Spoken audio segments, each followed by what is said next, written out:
Previo a comenzar la presente sesión vamos a hacer una breve introducción. ¿Ya? En estas sesiones vamos a tocar el IGB y los sistemas administrativos del IGB. ¿Cuántos sistemas administrativos del IGB tenemos? Son 3.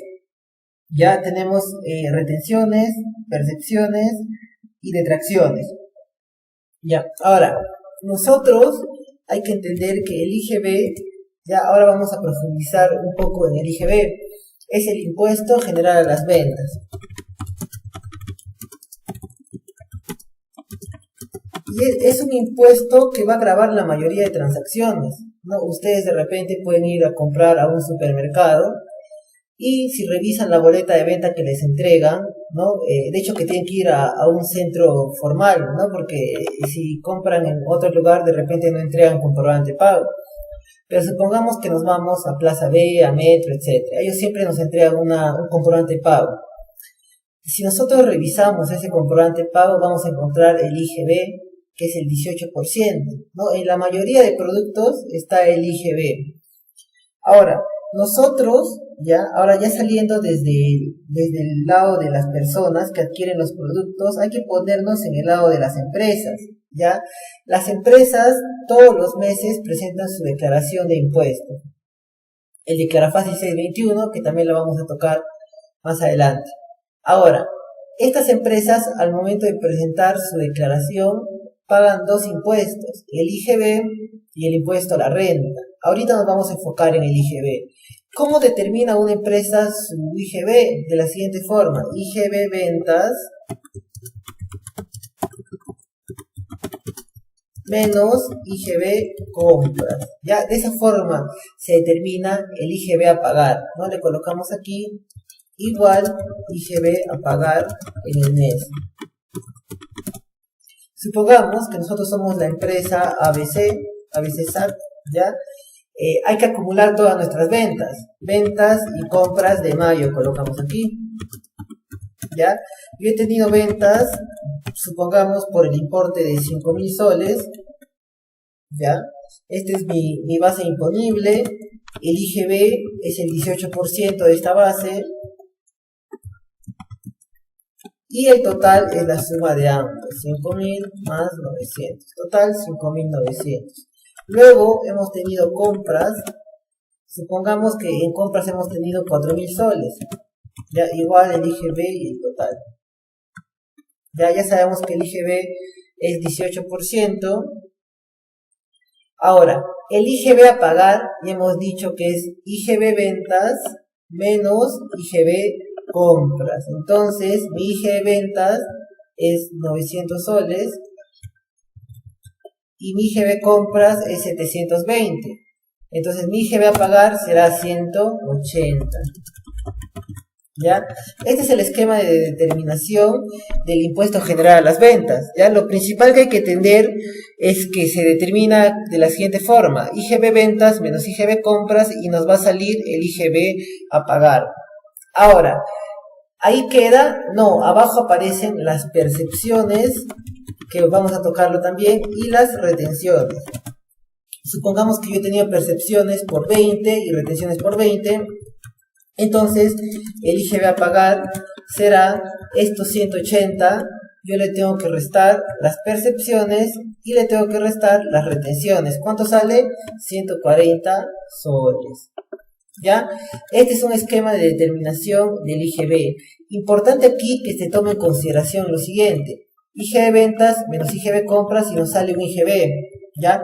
En caso de que yo tenga percepciones y retenciones, que ahora ya vamos a tocar, esto va restándole a mi IGB a pagar. ¿Ya? Ahora vamos a revisar por qué va restándole. Y tendría un IGB final a pagar de 140 soles. ¿Ya? Ese es el esquema de determinación del impuesto general a las ventas. Ahora, importante también que tengamos en cuenta que el IGB ventas se conoce como débito fiscal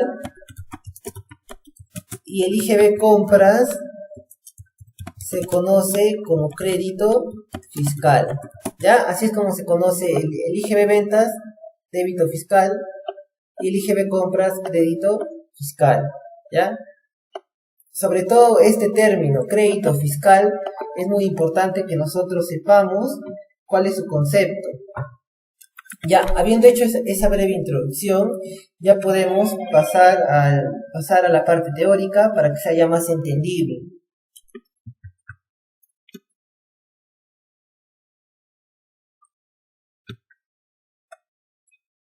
Ya, bueno, nosotros siempre se dice que el impuesto general a las ventas es un impuesto al valor agregado. ¿Y por qué se dice que es un impuesto al valor agregado? Nosotros aquí estamos viendo el esquema de determinación del IGB, ¿ya? A mi IG de ventas yo le voy a restar el IGB compras, ¿no? Es decir, yo nada más voy a pagar el IGB sobre el valor agregado de mis compras, ¿no? Sobre el valor agregado de mis compras, sobre eso yo voy a pagar IGB. Si bien es cierto, yo a mis ventas le agrego un IGB 18%, ¿ya? Pero ese 18% que yo le estoy agregando no es lo que yo voy a pagar. A eso que yo le agrego le voy a restar todo el IGB que yo tengo en mis compras, ¿ya? Por eso que se llama también crédito fiscal, porque va restando, ¿ya? Entonces, se dice que es un impuesto al valor agregado. Comienza en el productor o importador. Alguien tiene que producir el producto, alguien tiene que traer el producto. Luego, este le vende al comerciante mayorista. Ahí aparece ya el IGB, ¿ya? El comerciante mayorista compra a un precio, se entiende que tiene que ser un precio menor al normal, porque está comprando al por mayor, y le vende al comerciante minorista a un precio mayor. Entonces, en esa diferencia de precios que hay entre lo que paga el mayorista y lo que paga el minorista, se crea un valor agregado. Se entiende que el mayorista tiene que vender a un precio mayor para tener ganancia. Entonces, ese precio mayor se crea un valor agregado. Sobre ese valor agregado es que se va a pagar el IGB. Y finalmente, el comerciante minorista le vende al consumidor final. El consumidor final es el que sí va a tener la carga del 18%, ¿no? ¿Y quién es el consumidor final? De repente podemos ser todos nosotros, ¿no? Cuando vamos a comprar a la tienda un producto, ¿no? Compramos un producto y por ese producto estamos pagando el IGB 18%. Ya, nosotros sí pagamos todo ese 18%, porque nosotros no vamos a tener crédito fiscal, ¿no? No es que nosotros a ese IGB que pagamos, luego le vamos a restar algo, ¿no? Directamente ya pagamos ese IGB 18%. Entonces, al final, el que va a pagar la tasa completa de 18% son los consumidores finales. El consumidor final es el que adquiere el producto y ese producto ya lo destina a su uso o consumo, ¿no? Por ejemplo, si nosotros vamos a un supermercado, o no sé, a una tienda y compramos ropa, ¿ya? Compramos esa ropa con la finalidad de utilizarlo nosotros, no compramos esa ropa con la finalidad de venderlo, ¿no? Entonces, como nosotros compramos con la finalidad de uso, nosotros somos los consumidores finales, ¿ya? Ahora sí, vamos a hablar del ámbito de aplicación del IGB. Y cuando nosotros hablamos del ámbito de aplicación, ¿a qué nos referimos? ¿Ya? Se refiere a qué abarca este impuesto. Todos los impuestos tienen un ámbito de aplicación. El impuesto a la renta tiene un ámbito de aplicación. El IGB tiene un ámbito de aplicación. El ITAN tiene un ámbito de aplicación. ¿Ya? Todos los impuestos tienen un ámbito de aplicación. ¿Y qué quiere decir el ámbito de aplicación? Es qué abarca ese impuesto, ¿ya? ¿Hasta dónde abarca ese impuesto? Hemos dicho que el IGB va a aparecer en la mayoría de transacciones, pero no va a aparecer en todas las transacciones. Principalmente los productos de primera necesidad no están grabados con el IGB, ¿no? Por ejemplo, las frutas, las menestras, varios vegetales, ese tipo de productos que son de primera necesidad no están grabados con el IGB. Ahora, el ámbito de aplicación, es decir, este impuesto abarca 6 conceptos.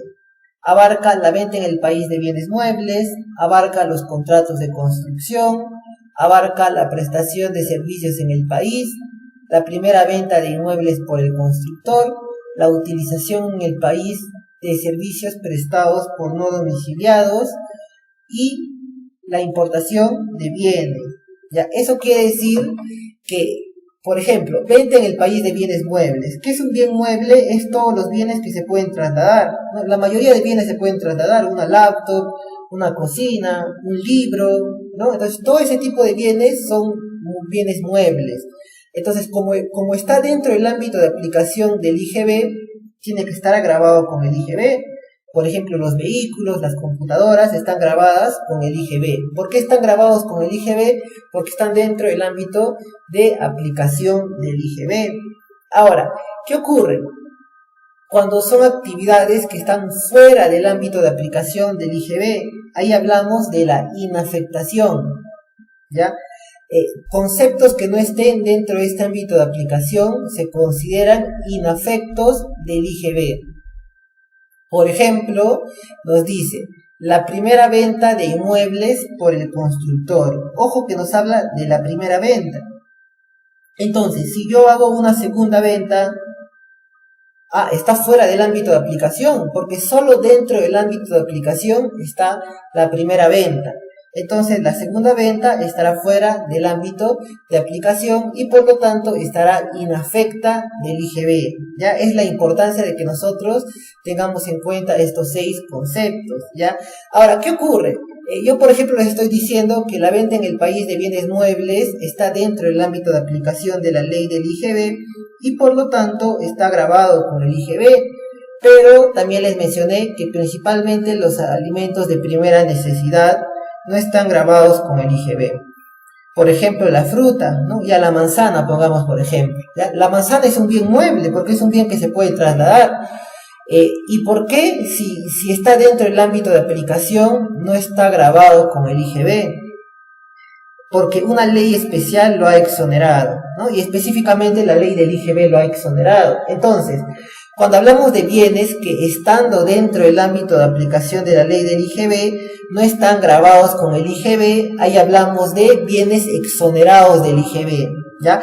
Están dentro del ámbito de aplicación, pero han sido exonerados del IGB por una ley especial.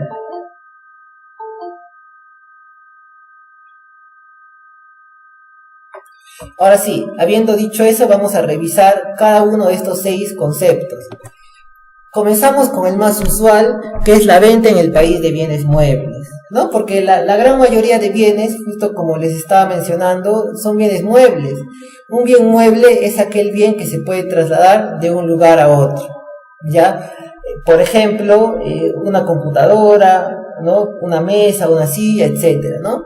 Ahora, la definición de venta, nosotros ya nos hacemos una idea de qué es venta. Ya, de todos modos, la definición lo encontramos en el artículo 3 de la ley del IGB. Nos dice que la venta es todo acto por el que se transfieren bienes a título oneroso.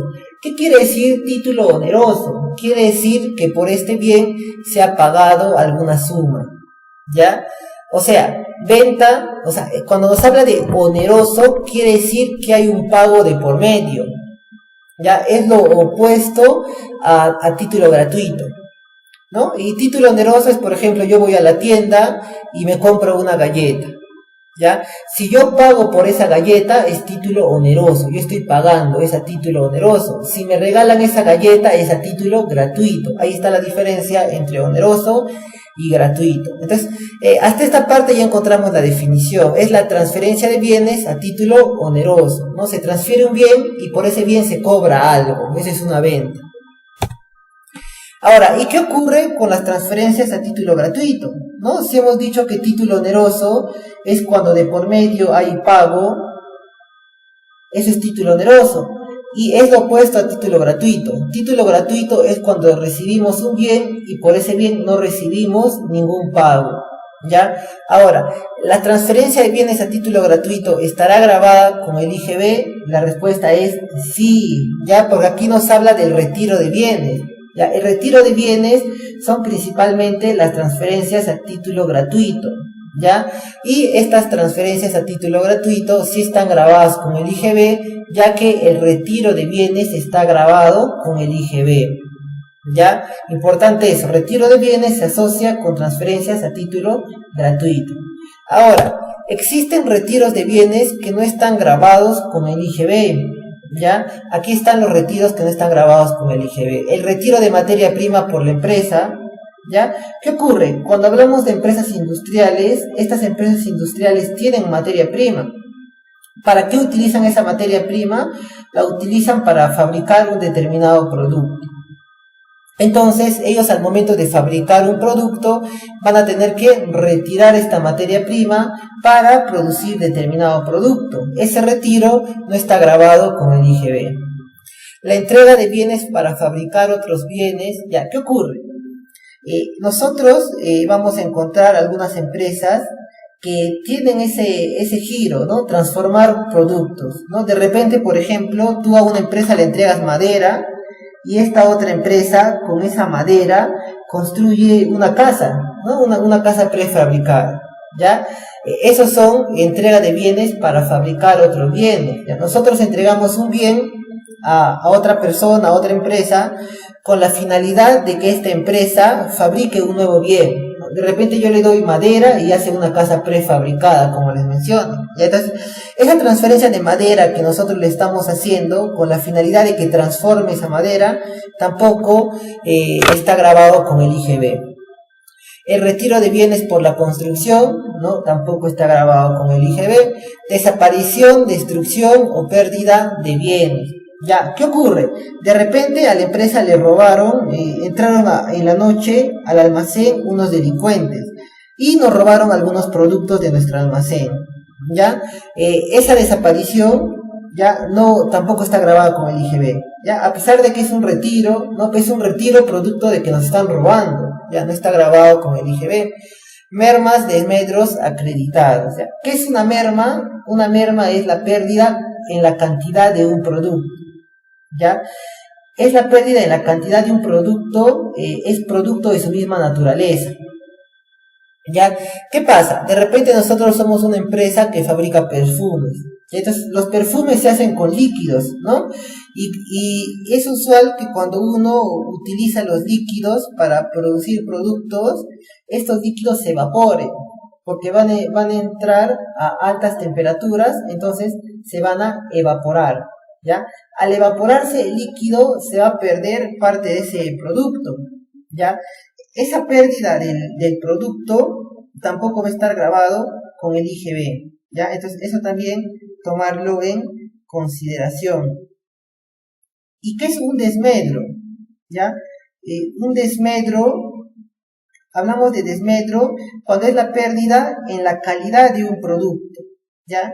Cuando se pierde la calidad de un producto, uno tiene que destruir ese producto, ¿ya?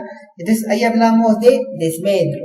Tributariamente el desmedro se tiene que destruir, ¿no? Nosotros también hemos tocado el tema del impuesto a la renta y ahí se explicó sobre la destrucción de bienes, ¿ya? Entonces eso también tampoco está grabado con el IGB. Finalmente, las bonificaciones a los clientes. ¿Qué es una bonificación a los clientes? ¿No? Ustedes de repente alguna vez han ido a comprar un determinado producto, ¿ya? ¿Y qué ocurre? Por ejemplo, vamos y compramos un televisor plasma. Y por este televisor plasma, lo que nos entregan de regalo es un Blu-ray, ¿no? Ya no se utiliza mucho por esto que ha entrado Netflix, Disney, no hay tantas plataformas de streaming que el Blu-ray, el DVD, todo ha quedado desfasado, ¿ya? Pero supongamos que nos entregan de regalo eso. Ese Blu-ray de regalo es una bonificación. También de repente, ¿no? Ustedes van y compran una refrigeradora, ¿no? Y dice, por la compra de esta refrigeradora, llévate de regalo un horno microondas, ¿no? También hay muchas promociones así. Ese horno microondas que te entregan, producto de la compra de otro producto, es una bonificación a cliente. Es también una transferencia a título gratuito, pero que no está grabada con el IGB.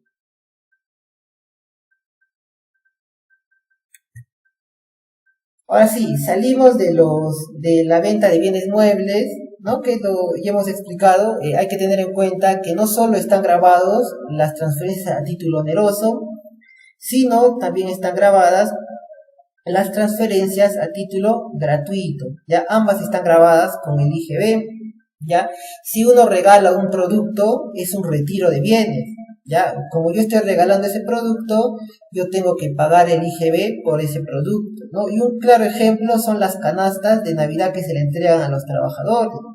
Muchas empresas tienen por política a fin de año entregar canastas a sus trabajadores, ¿no? Con ocasión de Navidad. Le entregan canastas a sus trabajadores. Esa canasta nosotros le estamos regalando a los trabajadores. Es una transferencia a título gratuito. Por lo tanto, es un retiro de bienes. Y yo tengo que pagar el IGB por esos regalos que estoy haciendo. Eso es importante tenerlo en cuenta. Ahora, cuando hablemos de los servicios, existen de dos casos, ¿ya? Se da de la siguiente forma los servicios. En los servicios existe la prestación y existe la utilización. ¿Cuál es la diferencia entre prestación de servicios y utilización de servicios? ¿Ya? Cuando hablamos de prestación, el que presta el servicio es domiciliado. ¿Ya? Domiciliado es decir, una empresa peruana.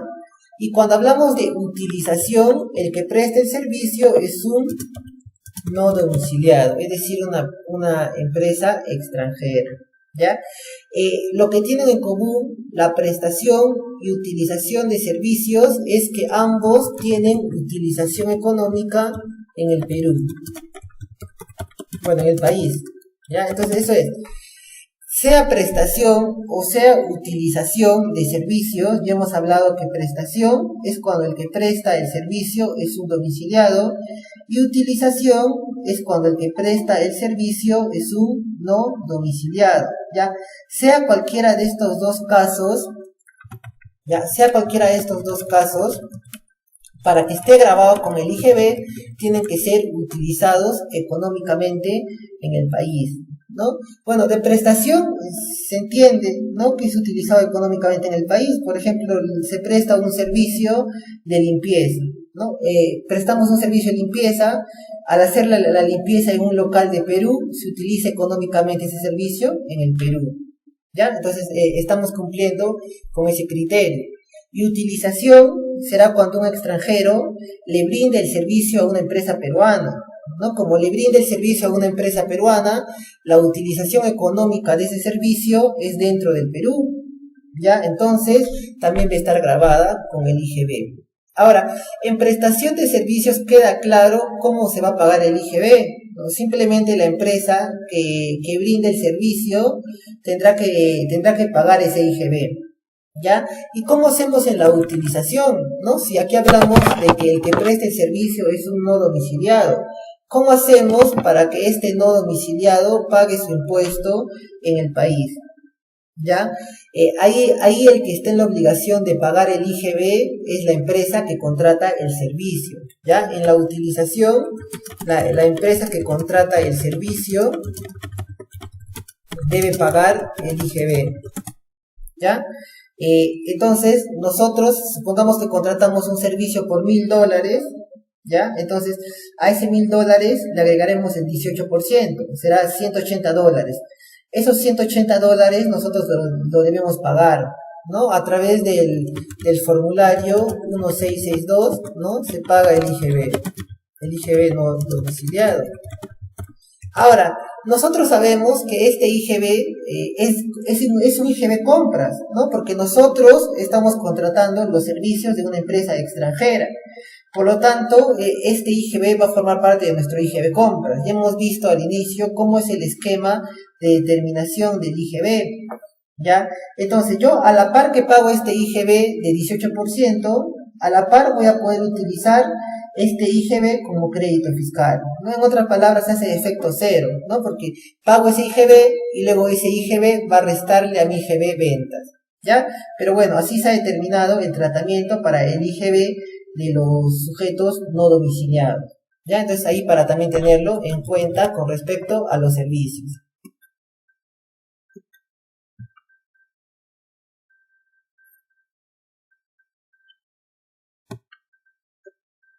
Listo, ahora pasamos a los contratos de construcción, ¿no? De servicios importante, prestación, el que preste el servicio es domiciliado, y utilización, el que preste el servicio es un no domiciliado. Ahora, contratos de construcción, ¿ya? Está dentro del ámbito de aplicación estos contratos de construcción, ¿ya?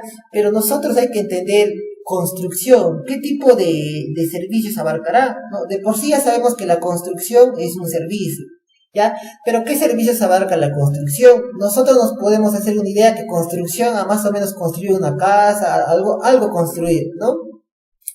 Si nosotros queremos saber específicamente qué es la construcción, tenemos que irnos al SIU, ¿ya? Al SIU. ¿Qué es el SIU? Es esto, clasificación industrial internacional uniforme, eso es el SIU. Aquí vamos a encontrar las actividades económicas y qué tipo de servicios abarcan. Ya, por ejemplo, si nosotros queremos saber qué tipo de actividades abarca la construcción, tenemos que irnos a la sección F. Aquí está, sección F. Voy a crecer un poco mi pantalla. Sección F para construcción, ¿ya? Dice, la construcción abarca lo siguiente: construcción de edificios, obras de ingeniería civil, construcción de carreteras y vías de ferrocarril, ya, construcción de proyectos de servicio público, construcción de obras de ingeniería civil, demolición y preparación del terreno. Eso es importante ahí, cuando hablamos de demolición de terreno, ¿no? Porque ¿qué pasa? Nosotros de repente queremos construir una casa, ¿ya? Y compramos un terreno que tiene una casa abandonada, ¿no? Una casa ya de hace años, pues una casa de adobe que ya está deshabitada. Yo quiero hacer mi casa de cemento y ladrillos. Entonces yo tengo que destruir esa casa de adobe y retirar todo ese desmonte. Y entonces eso es demolición y preparación de terreno. Eso también califica como actividades de construcción, ¿ya? Importante ahí, por ejemplo, eso también construcción. Instalaciones eléctricas para obras de construcción. Miren, eso también tener en cuenta. Las instalaciones eléctricas también califican como construcción, ¿ya? Terminación y acabado de edificios. ¿Qué es la terminación y acabado de edificios? ¿No? Cuando hablamos de acabado, son esos detalles que se le agrega a la construcción. Nosotros, cuando terminamos de construir una determinada edificio, una casa, no sé, ¿ya? Esta casa ahí quedará, ¿no? Se le tiene que hacer pintar, por ejemplo, pintar las paredes, en el piso colocarle, no sé, loseta o no sé qué tipo de piso quieran tener, ¿no?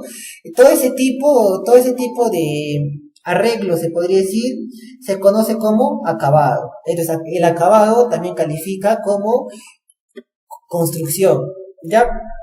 Ahora, ya sabemos que los contratos de construcción están grabados con IGB y ya hemos revisado qué es lo que abarca la construcción. Ahora, aquí lo que habría que hacernos es un análisis, ¿no? Es, ya, yo sé que los contratos de construcción están grabados con el IGB, está bien, ¿ya?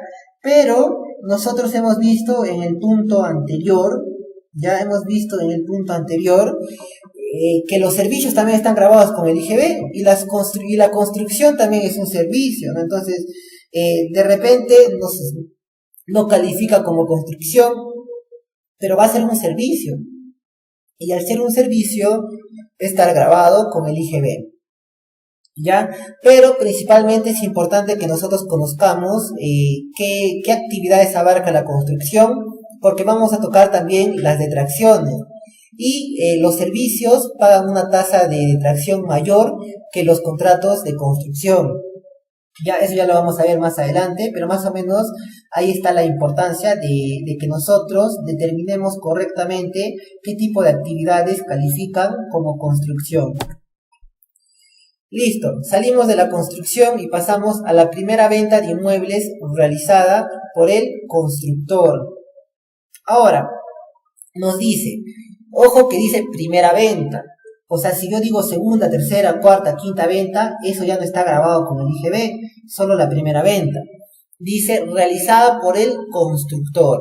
¿Ya? Primera venta, se entiende. Constructor. ¿Quién es constructor? Ya, el constructor es esta empresa, persona, que habitualmente vende inmuebles. Entonces, de repente, por ejemplo, nosotros vendemos, tenemos, ¿no?, una propiedad, tenemos una casita y vendemos esa casa, ¿ya? Vendemos nuestra casa. Ahora, ¿nosotros somos constructor? No, porque nosotros no vendemos habitualmente casas, ¿no? Dice que para que una empresa sea habitual, vendedora de inmuebles, tiene que vender al menos al año 2 inmuebles. Si vende al año 2 inmuebles, es una persona habitual y por lo tanto califica como constructor. Si es así, la venta del inmueble estará grabada con el IGB. Entonces, ahí es importante tener en cuenta lo siguiente: es el constructor de repente le vende a una empresa, ¿no? Le vende a una empresa este inmueble, ¿ya? Luego esta empresa vuelve a vender el inmueble. ¿Estará grabado con el IGB?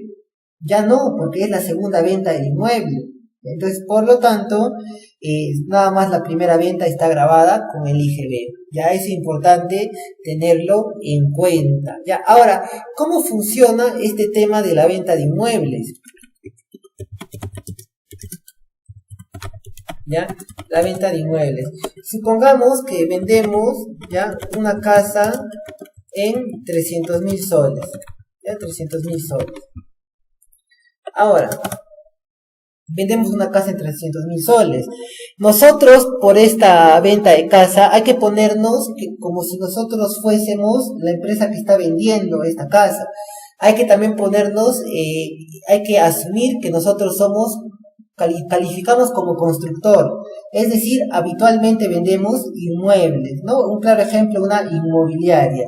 Entonces, nosotros tenemos que emitir nuestro comprobante de pago. Supongamos que le vendemos a una persona jurídica. Entonces, vamos a emitir una factura. ¿Ya? Factura. ¿Cómo será nuestra factura? Ya, base imponible, IGB y total. Ya, ahora sí. Los 300.000 no van a estar grabados con el IGB. ¿Por qué? La ley del IGB ha establecido que solo el valor de la construcción se graba con IGB y el terreno está inafecto del IGB. ¿Ya? Ahora, yo sé que esta casa se vende en 300.000, pero ahora, ¿cómo sé de esos 300.000 cuánto le corresponde a la construcción y cuánto le corresponde al terreno? ¿Yo cómo puedo determinar eso? ¿Ya? No tenemos que determinar, ya que la ley del IGB nos ha indicado que el 50% debe ser para la construcción, este es para la construcción, y el otro 50% debe ser para el terreno. ¿Ya? Así nos estableció la ley del IGB. 50% debe ser destinado a la construcción y el 50% restante al terreno. Entonces, 50% será 150.000 y el 50% restante también será 150.000. ¿Ya? El IGB, 18%. Aquí, 27.000. Pero el terreno hemos dicho que no está grabado con el IGB. Entonces su IGB será 0. ¿Ya? El total, ¿cuánto será? Aquí 177.000 y aquí 150.000. Y el total de mi factura será la suma de ambos. 327.000. ¿Ya? Yo nada más tengo que grabar con IGB la construcción que corresponde al 50%. Es lo que estamos haciendo aquí. 27.000. ¿Ya? Y el terreno no va a estar grabado con el IGB. El total de mi factura va a ser por 327.000 soles. ¿Ya? Eso es con respecto a la venta de inmuebles. Ahora, y si se vende terreno solo, ya si se vende terreno solo no se paga nada de IGB, porque el terreno no está grabado con IGB, solamente la construcción. ¿Ya? Y bueno, en la importación de bienes sí están grabados todo tipo de importación. ¿Ya? Todo tipo de importación va a estar grabada con IGB. ¿Ya? Aquí el que va a determinar el IGB va a ser aduanas, ¿no? Cuando llega la mercadería a aduanas, ahí se genera una declaración única de aduanas, lo que conocemos como la DUA. ¿Ya? En esta DUA se tiene que pagar el IGB. Y entonces el IGB también va a grabar la importación de bienes. ¿Ya? Ese IGB debemos de pagarle a la SUNAT en aduanas. Al momento de que llega nuestra mercadería importada, ahí debemos de pagar este IGB. ¿Ya? Listo. Ahora sí, con respecto al nacimiento de la obligación tributaria. ¿Ya? El nacimiento de la obligación tributaria es sencillo de entender.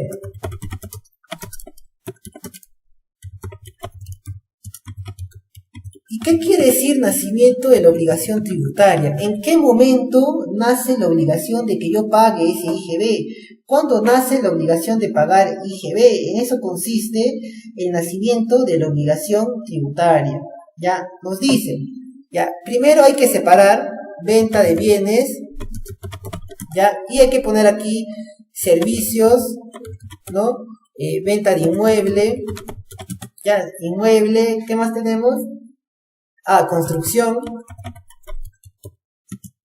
servicios, inmueble, constructor, eso sería todo, ¿ya? Porque en servicios está, ya saben, la prestación, que es cuando el que presta el servicio es un domiciliado, y la utilización, que es cuando el que presta el servicio es un no domiciliado, ¿ya? La obligación tributaria en la venta de bienes nace en dos momentos. Uno, en la fecha de cobro, ¿ya? O en la fecha de entrega del bien. Ya, lo que ocurra primero. Lo primero, ahí está. O sea, yo vendo un producto. Ya, supongamos que yo vendo, no sé, ya, yo vendo computadora. Ya, yo vendo una computadora. Entonces, yo al vender esa computadora, ya, yo voy a estar en la obligación de pagar un IGB por esa venta. ¿Ya? Ahora, supongamos que yo antes de transferir el bien recibo el dinero, ¿no? Eso es lo que se conoce como anticipo, ¿ya? Entonces yo recibí un anticipo y todavía no entregué el bien, pero como yo ya recibí o como yo ya cobré, ¿no? Fecha de cobro, ya tengo que pagar el IGB, ¿ya? Lo siguiente, en la fecha de entrega del bien, ¿no? Entonces de repente yo le vendo al crédito, ¿no? O le vendo al crédito, entonces primero le entrego el producto y me va a pagar recién de aquí a una semana. ¿Ya? Entonces como yo ya le transferí el producto, ya tengo que pagar el IGB. Entonces eso es importante tenerlo en cuenta. O en la fecha de cobro o en la fecha de entrega del bien, lo que ocurra primero, ¿ya? Si primero yo cobro, en ese momento nace la obligación de pagar el IGB. Y si primero yo entrego el bien, en esa obligación también nacerá la obligación de pagar el IGB. Ya, ahora, ¿por qué yo he agrupado aquí servicios, venta de inmueble y contratos de construcción? Porque los tres tienen un mismo tratamiento, ¿ya? En este caso, ¿cuándo nace la obligación de pagar? Dos momentos: fecha de emisión del comprobante o fecha de cobro. Lo primero, ¿ya?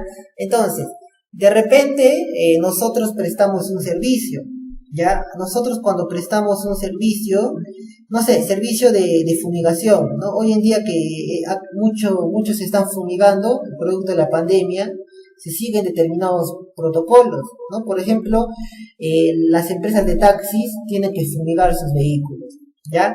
Servicio de fumigación. ¿Ya? ¿Qué ocurre? Yo ya le hice el servicio de fumigación a una determinada persona, empresa, entonces, en el momento de que yo cobre, ahí nace la obligación del IGB, ¿ya? Pero si yo antes de cobrar le emito la factura, no, de repente le doy la factura con anticipación y recién me va a pagar de aquí a un mes, pero yo ya le di la factura. Como ya emitiste la factura, ahí nace la obligación de pagar el IGB. Entonces, ¿es en la fecha de emisión del comprobante o es en la fecha de cobro? Lo que ocurra primero, ¿ya? Y aquí en venta de bienes hubo una equivocación de mi parte. Aquí es fecha de emisión del comprobante, ¿ya? Es fecha de emisión del comprobante o fecha de entrega del bien, lo que ocurra primero, ¿no? Porque ya se entiende que si emitimos el comprobante de pago, ya tenemos que pagar el IGB de esa factura. ¿ya? Si yo hoy día emito una factura, ya tendré que pagar este IGB el próximo mes, ¿no? Cuando es el vencimiento para pagar los impuestos de junio, ¿no? Al yo emitir hoy día una factura, la obligación ya nació, pero la obligación nació para el mes de junio, ¿ya? Entonces eso hay que tener en cuenta. Entonces ahí está el nacimiento en venta de bienes y el nacimiento en servicios, inmueble, construcción, ¿no? Que tiene un tratamiento parecido. Eso mismo lo encontramos aquí en nuestro PPT, ¿no? En venta de bienes, en prestación de servicios, ya en utilización de servicios, en contratos de construcción, primera venta de inmuebles y en la importación, ¿no? En la importación es en la fecha que se enumera la DUA. Cuando la SUNAT en aduanas ahí hace la numeración de nuestra DUA, ahí nace la obligación de pagar el IGB por la importación. Ya hemos explicado cómo es el cálculo para determinar el IGB que debemos de pagar todos los meses, ¿no? Aquí está. IGB ventas menos IGB compras. Importante que nosotros conozcamos que el IGB ventas se conoce como débito fiscal y el IGB compras se conoce como crédito fiscal. Ya es importante tenerlo en consideración. Listo. Esta parte también es importante. Requisitos para el uso del crédito fiscal. ¿Qué es el crédito fiscal? Aquí está, en nuestro esquema lo tenemos aquí. El crédito fiscal es el IGB compras. Este IGB compras de aquí, ¿ya? Tiene requisitos sustanciales y formales para su uso, ¿ya? Van a haber casos, ¿no? Se recordarán cuando vimos impuesto a la renta, habíamos indicado que nuestros legisladores mucho han regulado el uso del gasto. ¿Por qué se había regulado mucho el uso del gasto? Porque más gasto, menos utilidad, menos impuesto, ¿no? Es por eso que muchas trabas le ponían al uso de los gastos, ¿ya?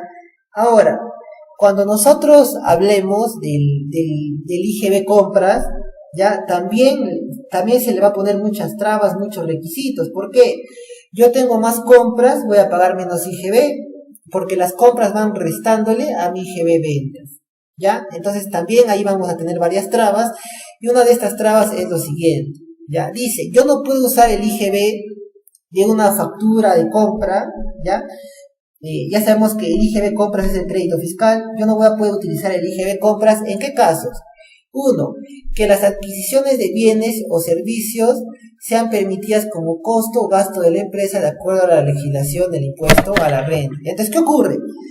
Nosotros tributariamente hemos visto que hay gastos que no son aceptados, ¿ya? Entonces, si un gasto no es aceptado para fines tributarios, su IGB tampoco va a ser crédito fiscal, ¿ya? Es importante tener en cuenta, ¿ya? Si es un gasto no aceptado para fines tributarios, aquí yo no puedo colocar el IGB, ¿ya? La ley del IGB va de la mano con la ley del impuesto a la renta. Siguiente, que las adquisiciones de bienes y o servicios se destinen a operaciones por lo que se deba pagar el IGB, ¿ya? Y este caso, para que se entienda, ¿ya? ¿Qué ocurre? De repente nosotros somos empresa que vende papayas, ¿ya? Vendemos papayas nosotros, ¿ya? La papaya es un bien que no está grabado con el IGB, ¿no? Ya les había mencionado que principalmente las frutas, verduras, ¿no? Algunos animales también no están grabados con el IGB. Ahora, nosotros supongamos que para vender nuestras papayas tenemos que comprarle combustible. Ya tenemos una camioneta y con esa camioneta nosotros distribuimos nuestras papayas, ¿no? A los mercados, a las tiendas, etcétera, ¿ya? Ahora, nosotros, pues a esa camioneta tenemos que comprarle combustible, ¿no? En los grifos recargamos combustible. Ese combustible está grabado con IGB, ¿no? Si por ahí alguien de ustedes alguna vez ha comprado combustible en un grifo, se va a dar cuenta que está grabado con IGB. Ya nos emiten boleta de venta, factura de venta, ¿ya? Ahora, ¿qué ocurre? De repente yo he tenido ventas en el mes, ¿ya? IVA imponible, hemos vendido 10.000 soles en papaya, ¿ya? Como la papaya no está grabada con el IGB, es cero IGB de la venta, no hay IGB ahí, y mi total es nada más 10.000 soles. ¿Ya? Ahora, y en mis compras, ¿ya? Yo he tenido full combustible, ¿ya? Full combustible no vamos a colocar, 5.000 soles en combustible, ¿ya? IGB 18%,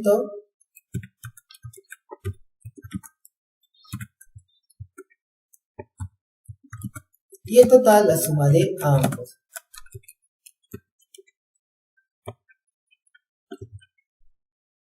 Ahí está, ya. Aquí vamos a entender lo que nos dice esto. Que las adquisiciones de bienes y o servicios se destinen a operaciones por las que se deba pagar el IGB. Esta adquisición de combustible se destina a una operación por la que se debe pagar IGB. No, se destina a la venta de papayas y como vemos aquí, la venta de papayas no está grabada con IGB. Por lo tanto, estos 900, como no se destinan a una operación, ya no se destina a operación por la que se paga IGB, ¿cuál es la consecuencia? La consecuencia es que esto no es crédito fiscal. No es crédito fiscal. Y si no es crédito fiscal, ¿qué es? Es gasto. Ya, este IGB es gasto, ¿no? Se recordarán cuando tocamos plan contable, ¿no? Existe un código 4011, ¿ya? Para el IGB, ¿ya? Y también existe otro 64.1 para IGB. ¿Por qué? Este código 6 es para gasto y bueno, 4 es para pasivo, ¿ya? ¿Por qué? ¿Cuándo el IGB se vuelve gasto? En estos casos, ¿ya? Se ha vuelto gasto este IGB porque ya no es crédito fiscal, no se destina a una operación por la que se deba pagar IGB. Entonces, a eso hace referencia esto de aquí, ¿ya? Ya no es crédito fiscal. Esos son los requisitos sustanciales. Ahora pasamos a los requisitos formales. Dice 1. Que el IGB esté consignado por separado en el comprobante de pago que acredite la adquisición del bien y o servicio. Ustedes, cuando han visto una factura, siempre en las facturas aparece, ¿no? Valor venta, IGB total, ¿no? Siempre aparece el IGB separado, se habrán dado cuenta ustedes, ¿no? ¿Eso por qué aparece así? Porque es un requisito formal. ¿Ya? Si ustedes tienen una factura donde no aparece el IGB, ya ese IGB ya no es crédito fiscal, ya eso hay que tener en cuenta, ¿ya? Se ha regulado que el IGB debe aparecer separado en nuestros comprobantes de pago. Punto 2, que los comprobantes de pago o documentos que acrediten la adquisición del bien, ya dicen consignen nombre y número de RUC del emisor y que el emisor haya estado habilitado para emitirlo. Ya, entonces, ¿qué pasa? Existen empresas que no están habilitados a emitir factura.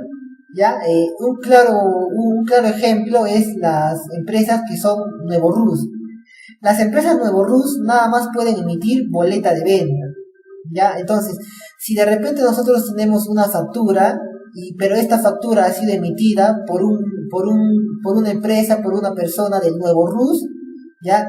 Es decir, ha sido emitido por una persona que no está habilitada para emitir facturas. Por lo tanto, el IGB de esa factura no se puede utilizar como crédito fiscal. Ya, eso también es importante tener en cuenta. ¿Ya? Siguiente, punto 3, que los comprobantes estén anotados en el registro de compras. Eso también es importante tenerlo en cuenta. Todos los comprobantes, ¿ya? Para que se utilicen como crédito fiscal, deben estar anotados en el registro de compras. Si no está anotado en el registro de compras, yo no puedo utilizar el IGB de esos comprobantes, ¿ya? Ahora, el tema del IGB es distinto al gasto. Ya, el gasto sí te permite utilizar el gasto de unos comprobantes de pago que no estén en el registro de compras, ¿ya? Pero el IGB sí te dice, sí, para que utilices el crédito fiscal debe estar sí o sí anotado en el registro de compras. Y por último, punto 4, que se haya realizado el depósito de la detracción, ¿ya? Y este punto siempre tomarlo en cuenta, ¿ya? En este caso, nosotros vamos a tocar el sistemas administrativos, ya en ellos está el régimen de detracciones, lo vamos a tocar la siguiente sesión, ya, pero hasta aquí vayan tomando en consideración este dato, que si no se paga la detracción de una factura, no se puede utilizar el IGB de esa factura, eso es importante tomar en consideración. ¿ya? Requisitos sustanciales y requisitos formales del IGB.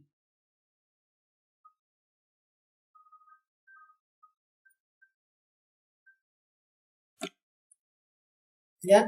Bueno, esto ya hemos visto, el IGB, hemos mencionado que es la tasa del 18%, pero este 18% se compone de IGB propiamente dicho, que es el 16%, y un 2% restante, que es el impuesto de promoción municipal. ¿Ya?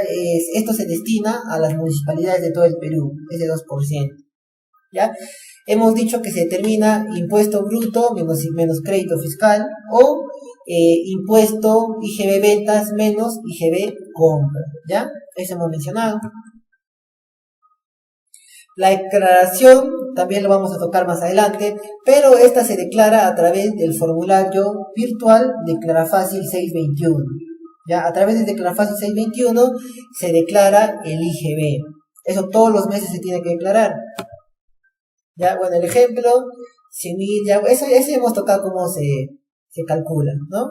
IGB ventas menos IGB compras, nos sale el impuesto a pagar. Si hay retenciones, percepciones, estos le van a restar a nuestro IGB, ¿ya? También para tomar en consideración. ¿Ya? Y eso sería con respecto al IGB, ya que es importante que también lo mencionemos para que se entienda las retenciones, percepciones y detracciones del IGB. ¿Ya? Hasta esta parte ha quedado todo claro, algún punto de repente que no haya quedado claro, alguna duda o consulta.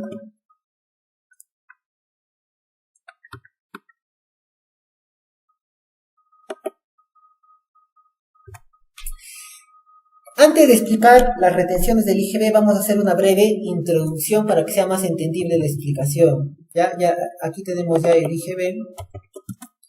Ahora vamos a explicar las retenciones.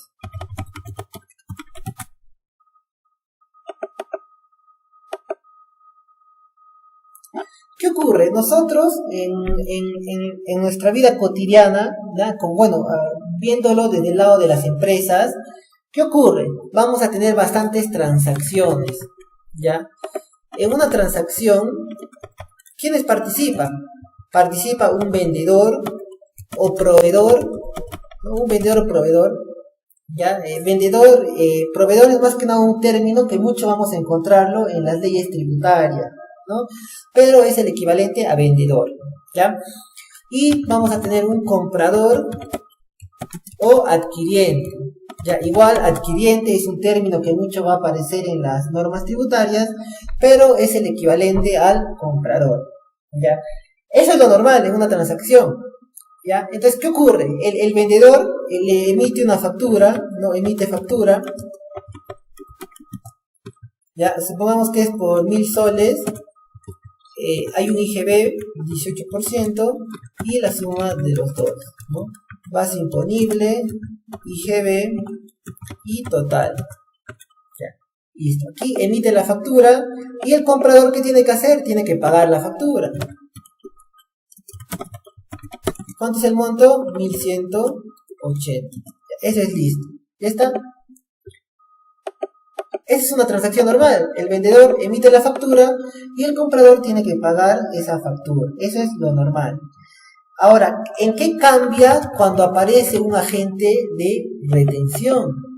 Ya, ahora sí vamos a colocar nuevamente transacción, pero aquí con agente de retención.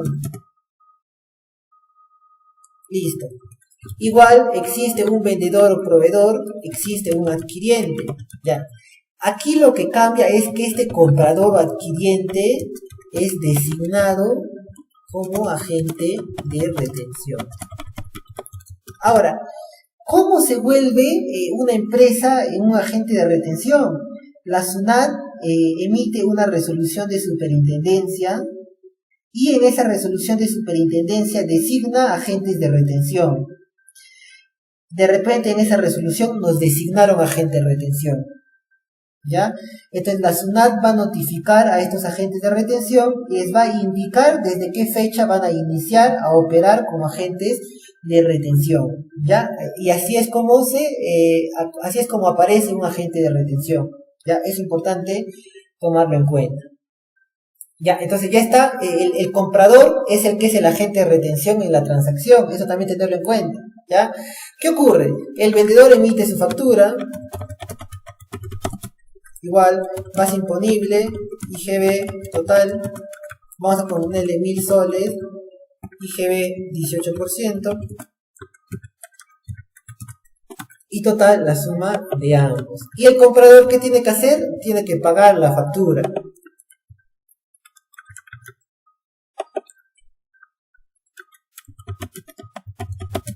¿En qué cambia la figura? ¿Ya? Que este proveedor, como es agente de retención, no va a pagar completo la factura. ¿Qué va a hacer?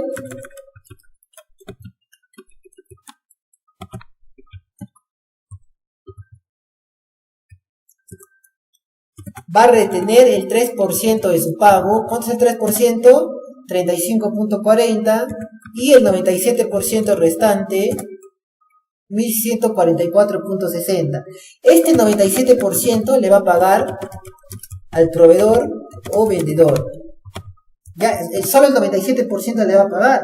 ¿Y qué va a hacer con este 3% que está dejando de pagar? Ah, lo retiene. Por eso es un agente de retención. Lo va a retener. Lo retiene y lo declara y paga a la SUNAT. Listo. Ahí está. Así cambia una transacción cuando existe un agente de retención. El agente de retención retiene el 3% de su pago, ese 3% le entrega a la SUNAT y solo le paga el 97% a su proveedor. Ya, ahora, ¿y qué ocurre? Porque el proveedor, ¿qué pasa? Se perjudica, solamente cobra el 97%. ¿Ya? Solo cobra el 97%. ¿Ya? ¿Qué pasa con el 3% que no está cobrando? ¿Qué pasa con ese 3% que no está cobrando? Ya, el agente de retención, por ese 3%, le emite un comprobante, ¿ya? Le emite un comprobante de retención. ¿Ya? Nos emite un comprobante de retención. En este caso, ¿cuánto es? 35.40. Por esos 35.40 tenemos que emitir un comprobante de retención. ¿Ya? ¿Y para qué le sirve ese comprobante de retención al proveedor? ¿Ya? Ese monto de la retención lo utiliza contra su IGB a pagar. Contra su IGB a pagar lo utiliza. Por ejemplo, ¿ya? Aquí nosotros tenemos, ¿no? Yo les expliqué, IGB ventas menos IGB compras, ¿no? Nos sale un IGB aquí. A este IGB se le restan retenciones y percepciones en caso de que tengamos. Aquí es donde aparecen las retenciones. Estas retenciones son las retenciones que me aplicaron los agentes de retención. Ahí está, aquí aparecen, ¿ve? Se utilizan contra el IGB. Entonces, este 3% de aquí no es que se pierde, sino se va a utilizar contra el IGB a pagar, ¿no? Va a rebajarle el monto que yo tenga que pagar por concepto de IGB. Ya, este es el esquema de las retenciones. Así es como funcionan las retenciones. Ya, ahora, algún dato adicional, ya antes de entrar a revisar nuestro PPT, un dato adicional que nosotros tenemos que mencionar es la retención se aplica al pago. Ya, eso es importante, se aplica al pago. Supongamos, existe una factura, es por el importe de 10.000 soles. 10.000 soles, IGB ya sabemos que es el 18%, y el total, la suma de ambos.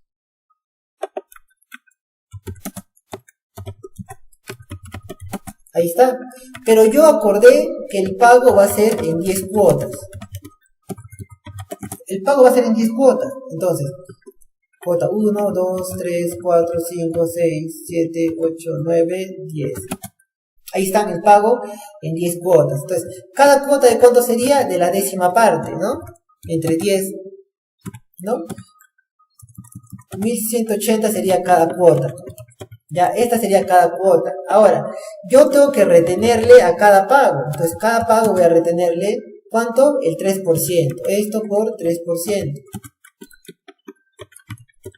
Y le voy a pagar al proveedor, ¿cuánto? El restante.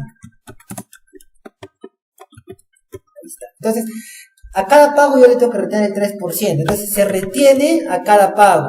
Ya la retención se aplica a cada pago. Si yo pago en 10 cuotas, ya cada vez que le pago, en base al monto que yo pago, le tendré que retener el 3%. Como aquí, ¿no? La factura es por 11.800, ¿ya? Pero yo le pago 1.180. Entonces sobre esos 1.180 reténle el 3%. Y así aquí también, y así, así. ¿Ya? Importante eso, tenerlo en cuenta. Ahora sí, ya habiendo hecho esa introducción, para que sea más entendible la explicación, nos vamos a nuestro PPT. Ya sabemos en qué consiste el régimen de retenciones, ¿no? Existe un agente de retención. Este agente de retención va a tener que retener el 3% de sus pagos, ¿ya? Bueno, ya sabemos, la tasa es el 3%, ya es importante tener en cuenta. La retención maneja solo una tasa, ¿ya? La única tasa que maneja es la del 3%. No es como la detracción y la percepción que manejan varias tasas. Ya eso lo vamos a ver en la siguiente sesión. ¿Cuál es la finalidad? Asegurar la cobranza de una parte del IGB de una operación que ya se realizó, ¿no? Eso es lo que busca la SUNAT, ¿no? La SUNAT, ¿por qué designa agentes de retención? Los designa con la finalidad de que estos agentes de retención le ayuden cobrando parte del IGB, ¿no? Porque ese 3% que retienen es como un cobro adelantado del IGB. Entonces ahí está, la SUNAT hace trabajar a los agentes de retención, ¿no? Es por eso que muchas quejas generan, ¿no? Nadie quiere ser agente de retención porque genera trabajo adicional. Tienes que emitir comprobantes de retención, tienes que declarar, ¿no? Tienes que presentar una nueva declaración de las retenciones que realizas, ¿no? Y te da más trabajo la SUNAT, ¿no? A cambio de nada, ¿no? Al final no nos da nada y nos designa agentes de retención. Bueno, ya sabemos cómo opera, ¿no? Sobre el pago se retiene 3%, ¿no? Esto vamos a avanzar rápido para que nos alcance el tiempo, ¿ya? El ámbito de aplicación es el mismo ámbito que tiene el IGB. La venta de bienes, prestación de servicios, contratos de construcción, primera venta de inmuebles. Aquí, las obligaciones que tiene el agente de retención y el proveedor. Ya sabemos que el agente de retención es el adquiriente, o cliente. Ahora, lo primero que tiene que tener el agente de retención es llevar los controles de las retenciones en una cuenta. Ya en su contabilidad tiene que tener una cuenta donde lleve el control de todas las retenciones que está aplicando. ¿Ya? Lo siguiente es declarar estas retenciones a través del formulario virtual 626. ¿Ya? Ese formulario 626 se utiliza para declarar todas las retenciones que realicemos en el mes. ¿Ya? Hemos dicho que nosotros a cada pago que realicemos vamos a retener el 3%. ¿Ya? Ese 3% que retenemos lo tenemos que declarar. ¿A través de qué formulario? Del formulario 626. Ahora, ¿cuáles son las obligaciones del proveedor? El proveedor tiene que aceptar que se le efectúe la retención, ¿ya? No puede ser que el proveedor diga, no me vas a hacer la retención. Si me vas a hacer la retención, no te vendo, ¿no? Eso no puede hacer el proveedor. El proveedor tiene que aceptar la retención. Igual, en su contabilidad, tiene que llevar un control, ¿ya? Para las retenciones que se le estén aplicando. Y por último, las retenciones se declaran a través del formulario virtual 621. ¿Ya? Ahí vamos a colocar nuestras retenciones y van a ir como crédito contra nuestro IGB a pagar. ¿En qué oportunidad se efectúa la retención? Hemos mencionado que la retención se efectúa en los pagos. ¿Ya? Si son pagos parciales, a cada pago parcial le retengo el 3%. Ahí se efectúa la retención. Ya es importante tener en cuenta. Ahora sí, importante, ¿qué operaciones están excluidas ya de aplicar la retención? Ya, lo primero que nosotros hay que tener en cuenta que las retenciones solamente se aplican a estos comprobantes que permitan hacer uso del crédito fiscal. ¿Ya? ¿Qué comprobante no permite hacer uso del crédito fiscal? La boleta de venta. La boleta de venta no permite que nosotros hagamos uso de ese crédito fiscal. Entonces, a la boleta de venta no se le aplica retención. Siguiente, todas aquellas operaciones en las cuales el pago efectuado sea igual o menor a 700 soles y el monto de los comprobantes involucrados no supere dicho importe, ¿ya? Si el comprobante de pago es igual o menor a 700 soles, ya para los pagos de ese comprobante no se aplica retención. Supongamos que tenemos el caso de una factura de 600 soles. ¿Se le tiene que aplicar retención? No. Solo se aplica retención cuando el importe es mayor a 700 soles. Por ejemplo, 750, 780, 800, etc. Si el proveedor es buen contribuyente, no se le aplica la retención, ¿ya? También importante tomar en cuenta, ¿ya? ¿Dónde yo reviso si es buen contribuyente? A través de consulta RUC, ¿ya? Hay que revisar en consulta RUC, ya es buen contribuyente, no hay que aplicarle la retención. A los agentes de percepción tampoco se les aplica la retención, ¿ya? No se aplica en el caso de los recibos de luz, boletos aéreos, cargos bancarios, ahí no se aplica la retención, ¿ya? Cuando se emiten boletas de venta, tickets, ¿ya? Que no permitan usar el crédito fiscal, ya es importante tener en cuenta a la boleta y al ticket normal, porque existe ticket común y ticket factura, ya solamente a ese ticket normal tampoco se le aplica la retención. Buenas noches, una pregunta. Sí, dígame. ¿A quiénes se les nombra como agentes de retención? Ya. A ver, no hay un criterio para designar agentes de retención, ¿ya? No se ha establecido criterios para designar agentes de retención, pero la SUNAT elige, se podría decir, a dedo, ¿no? La SUNAT no nos dice cuál es su criterio, pero ellos designan agentes de retención, ¿ya? Ahora, uno si se fija en los agentes de retención, todos son empresas grandes, ¿no? Que tienen un buen volumen de ventas. Pero no hay un criterio para designar agentes de retención, simplemente la SUNAT los designa a dedo, como se podría decir, ¿no? Ellos ya deciden quién es agente de retención y quién no. Ya, gracias. Ya, continuamos. Ya dice ventas y servicios respecto de los cuales, conforme a lo dispuesto en el artículo 7, no exista la obligación de emitir comprobantes de pago, ¿no? ¿Y en qué tipo de servicios, en qué tipo de bienes no se está en la obligación de emitir comprobantes de pago? ¿Ya? En la venta de periódicos, por ejemplo, ¿ya? En la venta de periódicos no hay la obligación de emitir comprobante de pago. ¿Dónde más no hay la obligación de emitir comprobante de pago? Los servicios de lustrado de zapatos. Ellos tampoco están en la obligación de emitir comprobante de pago. Tampoco el transporte público, ¿no? Ustedes, por ejemplo, cuando suben a una combi, ¿no? A un bus, les dan una boleta de venta, no nos dan ningún comprobante, ¿no? A veces nos dan un ticketcito para llevar el control, ¿no? Pero eso no es comprobante de pago. Entonces, ¿por qué no nos dan? Porque no están en la obligación de emitir comprobantes de pago. ¿Qué más? Cuando se junta retención y detracción, no se aplica retención, ¿ya? La detracción va a primar sobre la retención, eso es importante tener en cuenta, ¿ya? La detracción lo vamos a revisar en la siguiente sesión, pero hay que tener en cuenta que cuando hay detracción ya no se aplica retención, ¿ya? Y bueno, nuevamente a los agentes de percepción no se les aplica retención del IGB. Entonces, ahí han visto los casos. Importante, el monto, 700 soles, tiene que ser superior a 700 soles para que se aplique la retención. Lo otro está el caso de que si es buen contribuyente, si es agente de percepción, si es agente de retención, no se les aplica retención, ya es importante tener en cuenta. La retención no se aplica a las boletas de venta, también tener en cuenta. Si hay detracción, no se aplica retención, ya eso es lo principal. Ya, un agente de retención siempre debe revisar en consulta RUC a cada RUC de sus proveedores. En consulta RUC nos aparece, ¿no? Ahí te aparece si una empresa es agente de retención, agente de percepción o buen contribuyente. Eso te aparece en consulta RUC. Ya, si ahí les aparece, ya no le apliquen la retención. Ya, es importante tener en cuenta. Si en el caso fuese que el proveedor no estaría exonerado de IGB, Ya, ¿cómo sería?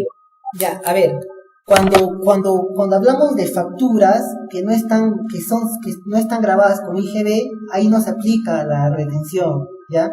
La retención tiene correlación con el IGB, ¿ya? Si estamos hablando de una factura que no está grabada con IGB, hemos visto, por ejemplo, el caso de productos de primera necesidad, factura, etcétera, no, digo, frutas, verduras, ahí ya no hay que aplicar la retención, ¿ya?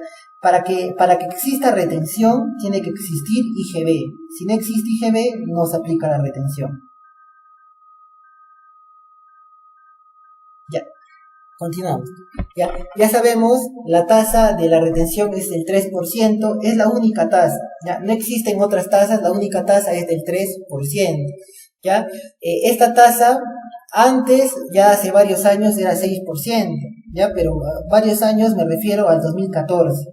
El 2014 se bajó la tasa de 6% a 3%, ¿ya? Desde el 2014 en adelante se ha mantenido en 3%, ¿no? Habrá planes de subir o bajar, la verdad desconozco, pero por ahora está en 3%.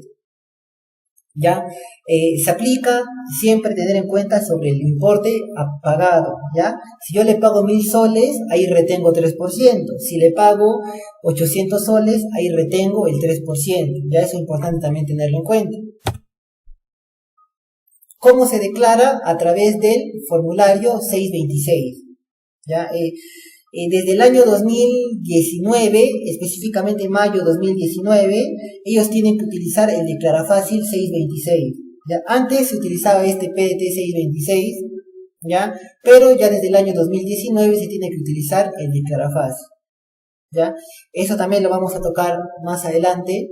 Bueno, el 626 no vamos a tocar, pero vamos a tocar el 621. Y bueno, el proveedor, que es el que se afecta por la retención, ¿no? Porque a ellos hay un 3% que no se le paga al proveedor, ya ese 3% ellos lo tienen que utilizar contra su IGB a pagar. ¿Dónde lo utilizan? Lo utilizan en su formulario 621, ya ahí lo van a utilizar.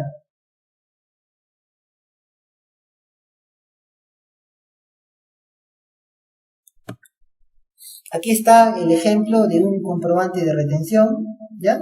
Así es, ¿no? Fecha de emisión, ¿no? Aquí están las facturas involucradas, ¿no? Es importante tener en cuenta, de repente nosotros pagamos 2 facturas, entonces por esas 2 facturas hay que hacer la retención, ¿no? Aquí está, por eso aquí aparecen 2 facturas, ¿ve? Tenemos que colocar el monto de la factura y cuánto se está pagando de la factura, ¿ya?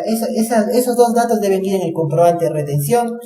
También importante tener en cuenta que desde el año 2019 todos los comprobantes de retención son electrónicos, sin excepción, ¿ya?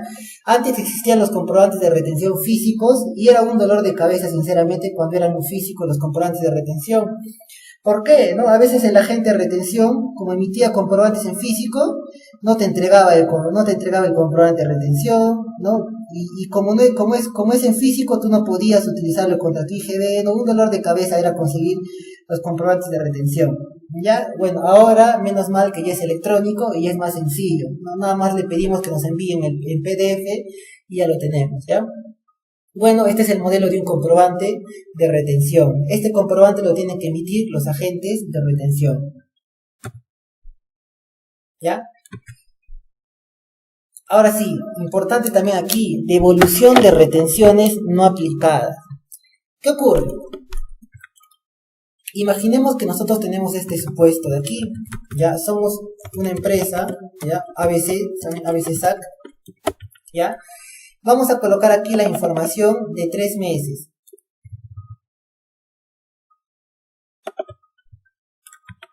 Le voy a colocar aquí mes 1.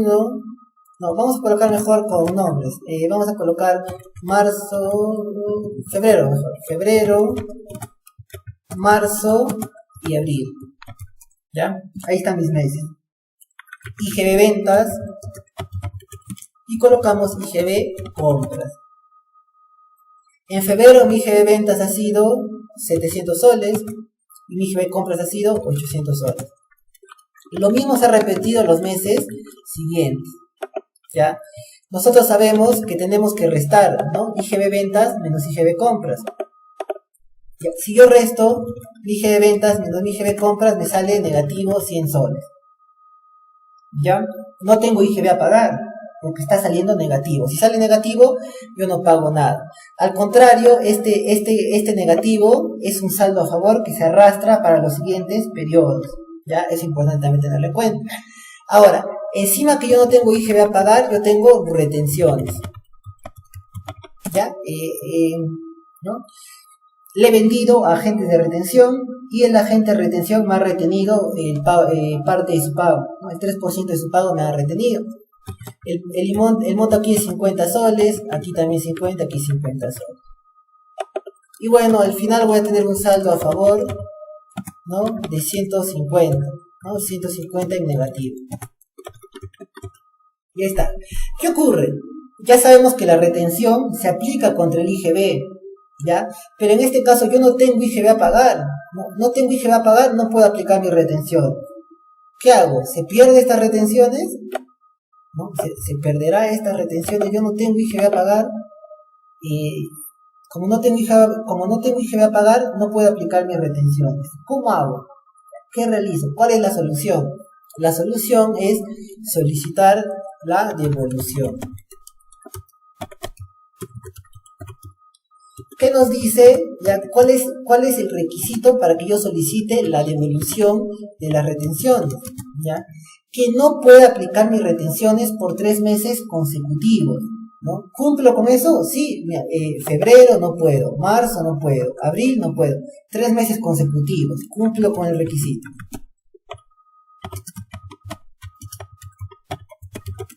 Entonces, como tú no puedes aplicarlo por 3 meses consecutivos, puedes solicitar la devolución. ¿Cómo solicito la devolución? Hay 2 formularios. ¿Ya? Hay 2 formularios para que nosotros podamos solicitar la devolución. Formulario 4949, ¿ya? Y 1649. Esos 2 formularios tenemos para solicitar la devolución de retenciones, ¿ya? El 4949 es un formulario físico, se presenta a través de mesa de partes virtual, y el formulario 1649 se presenta a través de clave SOL, ¿ya? El más recomendable, más fácil de utilizar es el 1649, ¿ya? Esos formularios para solicitar la devolución. Entonces ahí está, ¿ya? Por 3 periodos consecutivos, si yo no puedo aplicar mi retención, ¿ya? Podré solicitar la devolución de esas retenciones.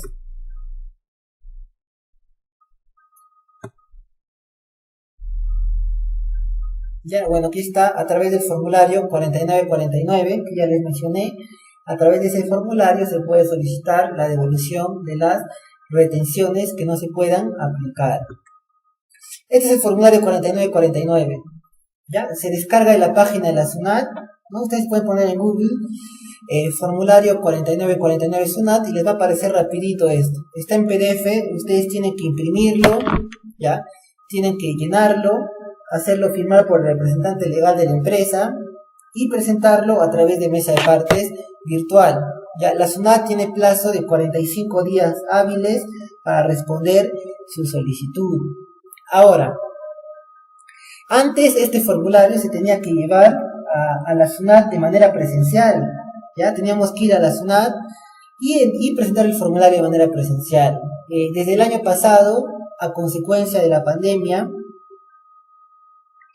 ¿qué pasó? Se creó la mesa de partes virtual y a través de esa mesa de partes podemos hacer trámites virtuales. Entonces esa mesa de partes nos ha facilitado mucho en ese aspecto, ¿no? Ahora podemos hacer los trámites desde donde estemos, sin necesidad de ir a las oficinas de SUNAT, que a veces quitaban mucho tiempo, ¿no? Más allá del traslado, la distancia, tenías que hacer cola en la SUNAT, esperar tu turno, ¿no? Entonces ya más práctico a través de la mesa de partes virtual.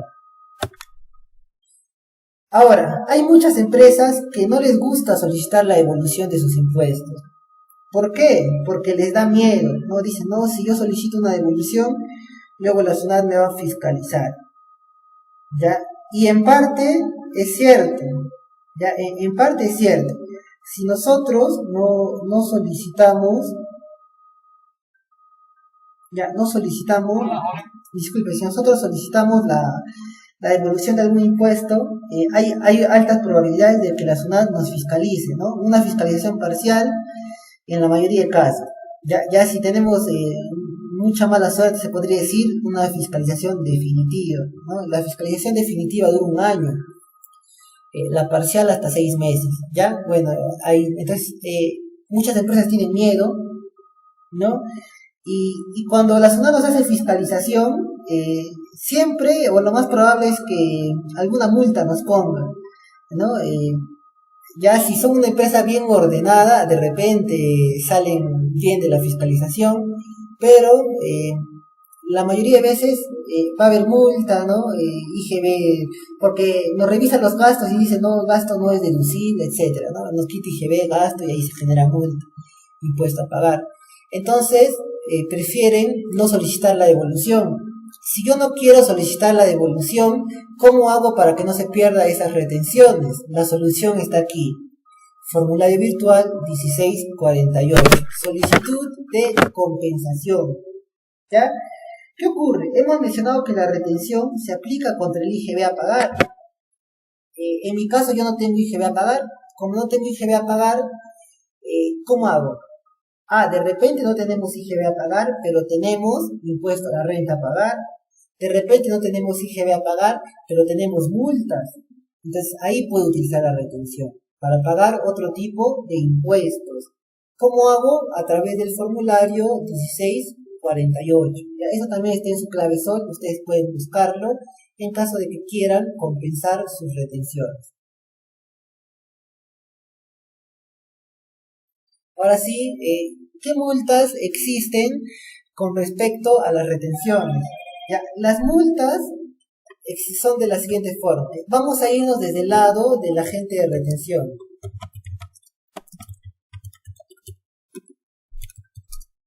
¿Qué multas tiene? ¿Ya? Pongámonos en el caso, ¿no? En el lugar del agente de retención.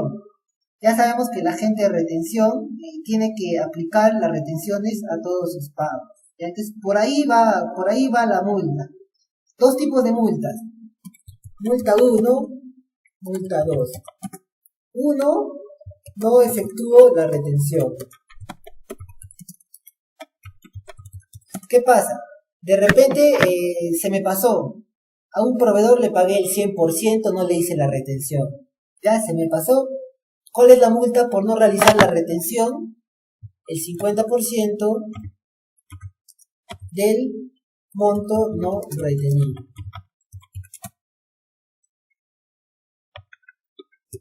El 50% del monto no retenido, ¿ya?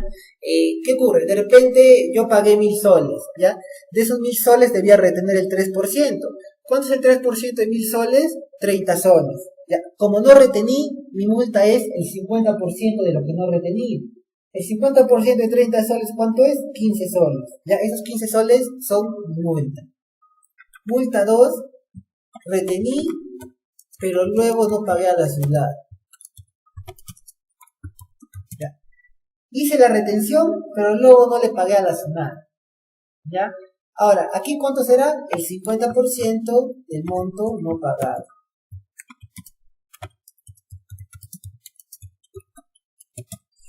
Volvemos al caso, de repente yo le retení los 30 soles a mi proveedor, y luego no le pagué a la SUNAT esos 30 soles, ¿no? De repente lo utilicé, o de repente la empresa pasa por malos momentos, utilicé ese 3%, igual la multa es el 50% del monto no pagado. ¿Ya? Entonces ahí está, esas 2 multas tenemos, 50% del monto no retenido y 50% del monto no pagado. Ahí están. ¿Con qué código pago las multas? Aquí está, código 6089, en el caso de que no haya efectuado la retención, ¿ya? 6089. Y si no pagué la retención, el código 6111. ¿Ya? 2 códigos para las multas. Listo, ahora sí, con ello acabamos la parte teórica para pasar a realizar algunos casos prácticos. Ya no sé si hay alguna duda o consulta, alguna parte que no haya quedado clara. Primer caso práctico. ¿Qué nos dice este primer caso práctico? La empresa Fernando y Sebastián Sac, designada como agente de retención por la SUNAT, ha adquirido útiles de escritorio según su factura electrónica por valor de 3.500 soles. No obstante, iba a efectuar un pago parcial de 500 soles por dicha factura. Sobre el particular, nos consulta si dicho pago parcial estará sujeto a retención. Ya, dice, ¿no? Hay una factura por 3.500 soles, ¿ya? El pago que se va a realizar es por 500 soles. Nos consultan, ¿se aplica retención o no se aplica retención? ¿No? Hay que recordar la teoría que hemos venido realizando. Yo les había indicado que se tiene que aplicar la retención cuando el importe es superior a 700 soles. Ahora, ese importe superior a 700 soles, ¿a qué se aplica? ¿Ya? Se aplica al importe de la operación.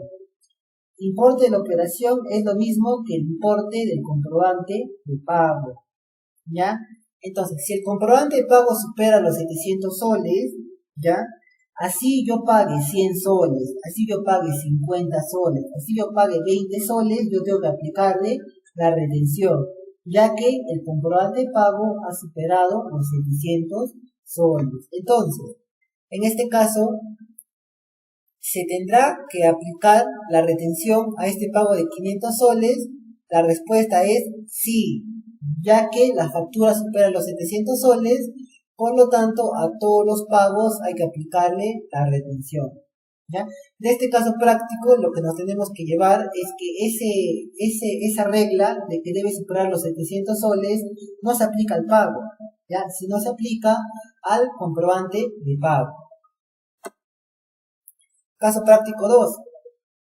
La empresa Puno Querido SAC, designada como agente de retención por la SUNAT, adquirió materia prima a la empresa Edgar Josué EIRL según factura E001-158 por un valor de 350 incluido IGB.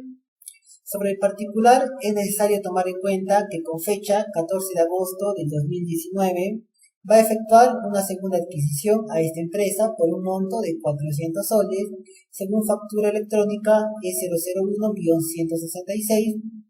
Al respecto, el gerente de la empresa Puno Querido SAC nos comenta que ambas facturas van a ser cancelados el 15 de agosto del 2019. ¿Ya?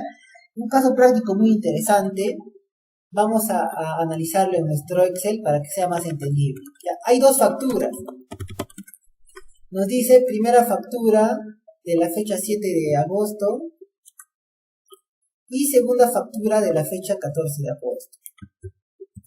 ¿Cuánto es el importe?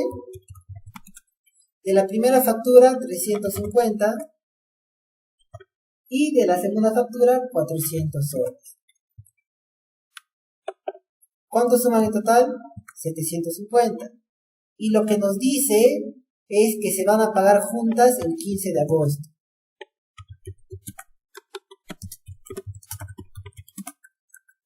$750 soles. Ahora, ya. ¿Se aplica retención al pago? ¿No se aplica retención al pago? ¿No? Eso vamos a analizar, ¿ya? Este punto no lo tocamos en la teoría, ¿ya? Por eso es importante este caso práctico. Nos dice que la retención se aplica cuando el importe de la operación es superior a los 700 soles. El importe de la operación, así de manera sencilla, es lo mismo que el importe del comprobante de pago, ¿ya?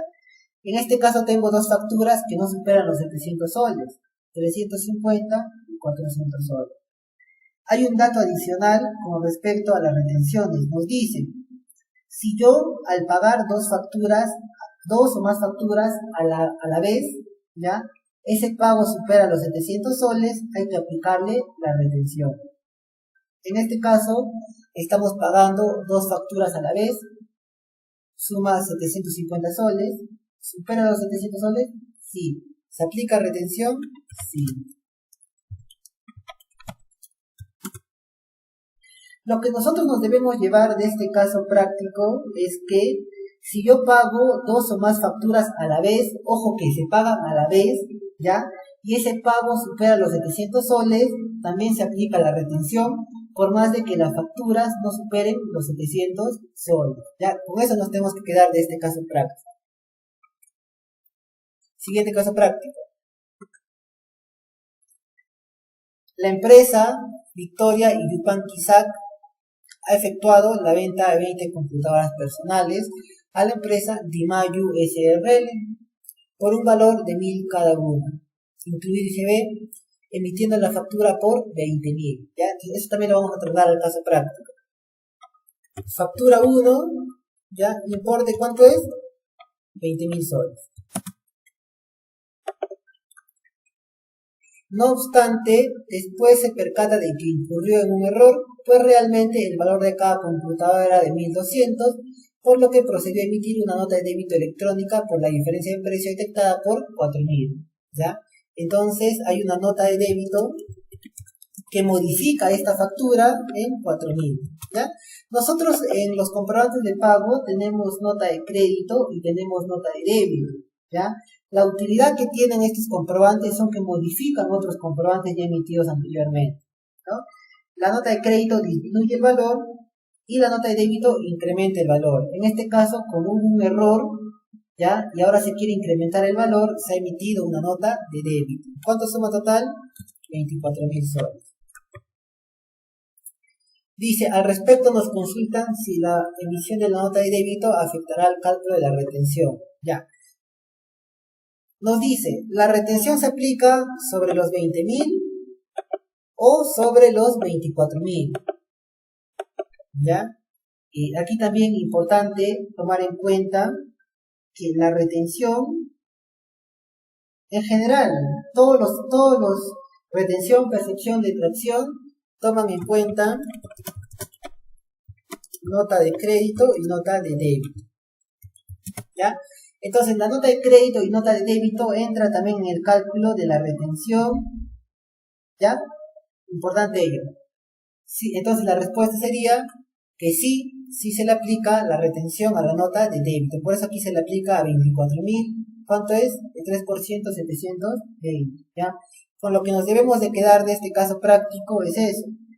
La retención se le aplica tanto a la nota de crédito como a la nota de débito.